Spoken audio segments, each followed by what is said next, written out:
السلام علیکم۔ Real history of Karbala part 1۔ واقعہ کربلا میں آل رسول کو کیسے شہید کیا گیا، اس بات سے ہم سب واقف ہیں۔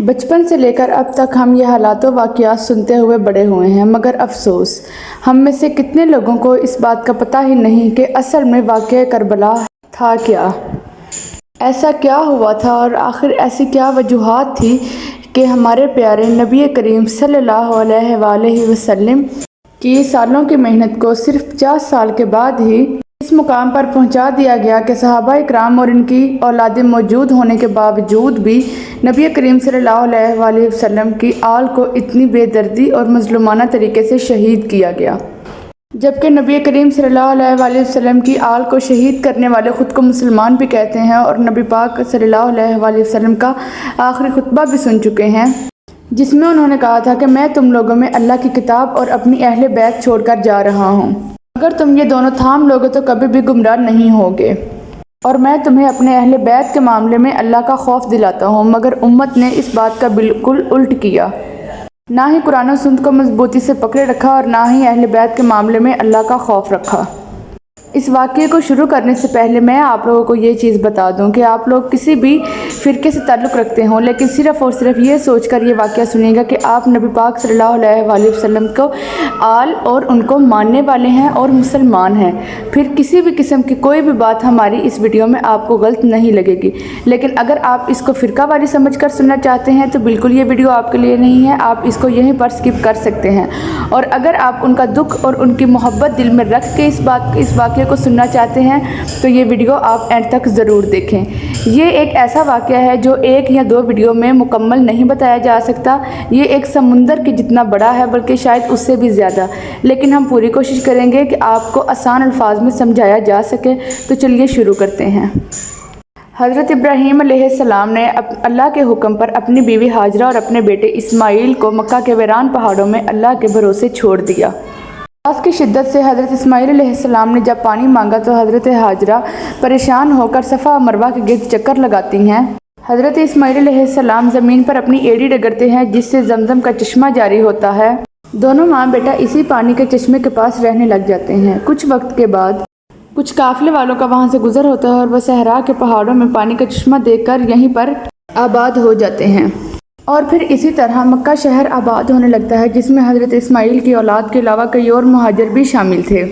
اسماعیل علیہ السلام کی نسل سے رسول اللہ صلی اللہ علیہ وآلہ وسلم کیسے تشریف لائے، یہ سمجھنے کے لیے کئی دن لگا کر میں نے یہ سلسلہ نسب ترتیب دیا ہے تاکہ آپ کو بہترین طریقے سے سمجھا سکوں۔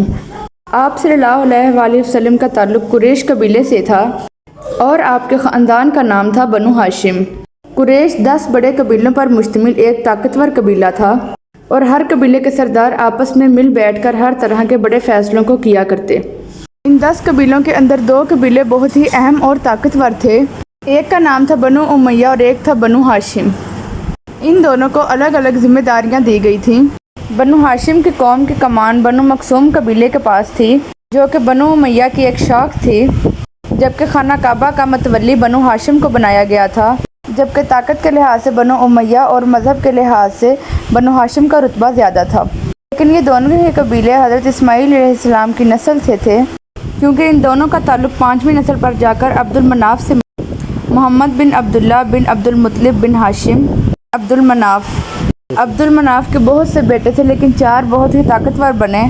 ایک بیٹے کا نام تھا عبد المطلب، دوسرا بنو ہاشم، تین شمس اور نوفل اور مطلب قبیلہ تاریخ نہیں رکھتا، کیونکہ عرب میں جن 2 قبیلوں سے نسل آگے بڑھی وہ یہ تھے ہاشم اور عبد الشمس سے۔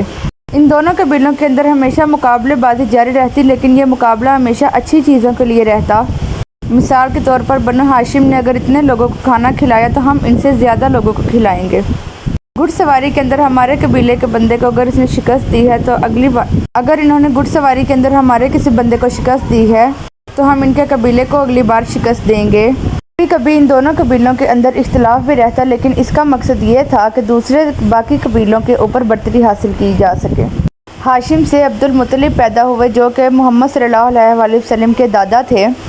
ان کے 10 بیٹے اور 6 یا 7 بیٹیاں پیدا ہوئیں۔ بیٹوں میں جو اسلامی لحاظ سے مشہور ہوئے وہ حضرت عبداللہ، جو آپ کے والد اور چچا عباس، ابو طالب اور حضرت حمزہ تھے۔ حضرت عبداللہ سے آپ صلی اللہ علیہ وآلہ وسلم کی ولادت ہوئی جب کہ آپ کے چچا کے بیٹے عقیل، جعفر اور حضرت علی تھے۔ آپ صلی اللہ علیہ وآلہ وسلم کی بیٹی فاطمہ الزہرا سے حضرت علی کا نکاح ہوا، جس کے بعد امام حسن اور امام حسین پیدا ہوئے۔ مولا علی نے پاک بی بی کے دنیا سے پردہ کرنے کے بعد اور بھی بہت سی شادیاں کی، جن میں سے کئی بچے پیدا ہوئے۔ ان میں سب سے مشہور ہیں محمد، جو حنفیہ خاندان کی ایک عورت سے پیدا ہوئے، جس کی وجہ سے انہیں محمد بن حنفیہ کہا جاتا ہے۔ تو ہو گیا سلسلہ نسب بنو ہاشم کا۔ اب آتے ہیں بنو امیہ کی طرف۔ عبد الشمس کے دو بیٹے امیہ اور ربیعہ تھے۔ امیہ کے بیٹے تھے عتبہ، جو کہ ابو حذیفہ کے والد تھے۔ اس کے بعد ان کے دوسرے بیٹے کا نام تھا ولید اور بیٹی کا نام تھا ہندہ، جس نے غزوہ احد میں حضرت حمزہ کو شہید کروا کر ان کی لاش کی بے حرمتی کی۔ ابو سفیان کی بیوی تھی اور امیر معاویہ کی والدہ۔ عتبہ، شائبہ اور ولید جنگ بدر میں مسلمانوں کے خلاف لڑتے ہوئے مارے گئے تھے، اور اسی موت کا بدلہ لینے کے لیے ہندہ نے حبشی غلام سے کہا تھا کہ حضرت حمزہ کو شہید کرے، کیونکہ ان میں سے ایک ہندہ کا والد تھا۔ عتبہ اور شائبہ کا قتل حضرت حمزہ کے ہاتھوں ہوا تھا۔ امیہ کے دو بیٹے تھے ضرب اور ابو لاس۔ دیش کی سپہ سالاری یعنی فوج کا اختیار انہی دونوں کے پاس ہوتا تھا۔ ابو لاس کے دو بیٹے عفان اور حکم تھے۔ عفان کے بیٹے عثمان رضی اللہ تعالیٰ عنہ، جو کہ تیسرے خلیفہ تھے، اور ان کے بیٹے تھے عبداللہ، جو کہ بچپن میں ہی وفات پا گئے، جبکہ حکم کا بیٹا تھا مروان، جس کے تین بیٹے تھے عبدالعزیز، عبدالملک اور محمد۔ حکومت اس کے بعد عبدالملک کے بیٹے سلمان کے پاس گئی، جبکہ سلمان نے اعلان کر رکھا تھا میرے بعد میری حکومت میرے بیٹوں کے پاس نہیں بلکہ میرے کزن عمر بن عبدالعزیز کے پاس جائے گی، اس کے بعد میرے بھائی یزید اور پھر حشام کے پاس۔ نہیں، یہ وہ یزید نہیں ہے جسے آپ سمجھ رہے ہیں، اسے ذرا آگے چل کر سمجھتے ہیں۔ اب آتے ہیں ضرب کی طرف، جس کے بیٹے پیدا ہوئے ابو سفیان، اور ابو سفیان اور ہندہ سے ان کے بیٹے پیدا ہوئے یزید، معاویہ اور بیٹی ام حبیبہ۔ معاویہ کا بیٹا یزید وہی ہے جس نے آگے چل کر کربلا میں امام حسین اور ان کے خاندان کو شہید کیا۔ اب اس سارے شجرے کو سمجھانے کا آپ کو مقصد کیا تھا، یہ میں آپ کو بتاتی ہوں۔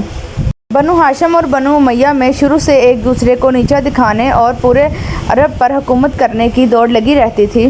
جب نبی کریم صلی اللہ علیہ وآلہ وسلم تشریف لائے اور اعلان نبوت کیا، آپ صلی اللہ علیہ وآلہ وسلم چونکہ ہاشمی خاندان سے تھے اور بنو امیہ اس بات میں تھا کہ وہ جب بھی چاہیں اپنے قبیلے میں ایک رسول پیدا کر اپنے قبیلے کی عزت کو بڑھا دیں۔ بنو امیہ سوائے حسد اور بغض کے کچھ بھی نہ کر سکے۔ یہ بغض اور حسد ان کی آل اولاد کے اندر منتقل ہوتا رہا، جو کہ آخر میں جا کر واقعہ کربلا تک جا پہنچا۔ آخر میں خلافت کے نظام کو بنو امیہ نے تباہ کر کے اسے بادشاہت کے نظام میں بدل کر اپنے حسد کی آگ کو ٹھنڈا کیا۔ بنو امیہ کے اندر صرف 3 لوگ ایسے گزرے ہیں جنہوں نے آپ صلی اللہ علیہ وآلہ وسلم کی شریعت پر عمل کیا۔ انہوں نے بنو امیہ سے مسلمانوں کو بچایا، جبکہ وہ خود بھی بنو امیہ کے خاندان سے ہی تھے۔ ان میں سب سے پہلے ہیں حضرت عثمان غنی، جو کہ تیسرے خلیفہ تھے۔ یہ صرف مسلمانوں کے تیسرے خلیفہ ہی نہیں بلکہ نبی پاک صلی اللہ علیہ وآلہ وسلم کے داماد بھی تھے۔ دوسرے ہیں عمر بن عبدالعزیز، ان کا شجرہ اور نسب آپ دیکھ لیں، اور تیسرا ہے یزید کا بیٹا معاویہ، جس نے یہ ظالم بادشاہت اپنے باپ سے لینے سے انکار کر دیا۔ اس کے علاوہ جتنے بھی لوگ گزرے ہیں بنو امیہ میں، انہوں نے صرف اور صرف نبی پاک صلی اللہ علیہ وآلہ وسلم اور ان کی آل کی خلاف ورزی کی اور حسد اور بغض کیا۔ فتح مکہ کے وقت نبی پاک صلی اللہ علیہ وآلہ وسلم کے ساتھ جتنے بھی لوگ تھے وہ تقریباً سارے بنو ہاشم کے تھے۔ آپ صلی اللہ علیہ وآلہ وسلم کی جتنی بھی جنگیں ہوئیں وہ بنو امیہ خاندان سے ہوئیں، جو کہ مکہ میں آباد تھا۔ اس کے بعد یہ سب لوگ نبی پاک صلی اللہ علیہ وآلہ وسلم سے معافیا مانگ کر مسلمان ہوئے، جنہیں تلقا کہتے ہیں۔ اور ظاہر ہے نہ ان کی رسول اللہ صلی اللہ علیہ وآلہ وسلم کی صحبت میں تربیت ہوئی تھی اور نہ ہی یہ دین کو جانتے تھے، بلکہ دین کو ایک طاقت اور حکومت حاصل کرنے کا ذریعہ سمجھتے تھے، اور انہیں لگتا تھا کہ اگر انہوں نے رسول اللہ صلی اللہ علیہ وآلہ وسلم کو اپنا رسول اور اللہ کا نبی مان لیا تو انہوں نے بنو ہاشم کی سرداری قبول کر لی۔ رسول اللہ صلی اللہ علیہ وآلہ وسلم کے دنیا سے پردہ کرنے کے بعد یہ سب لوگ بدل گئے۔ نبی پاک صلی اللہ علیہ وآلہ وسلم سے معافیا مانگ کر مسلمان ہونے والوں میں یہ سب لوگ شامل تھے، اور اس میں ابو سفیان اور اس کی بیوی ہندہ بھی شامل تھے۔ ان لوگوں کے خلاف حضرت ابوبکر صدیق نے قتال بھی کیا۔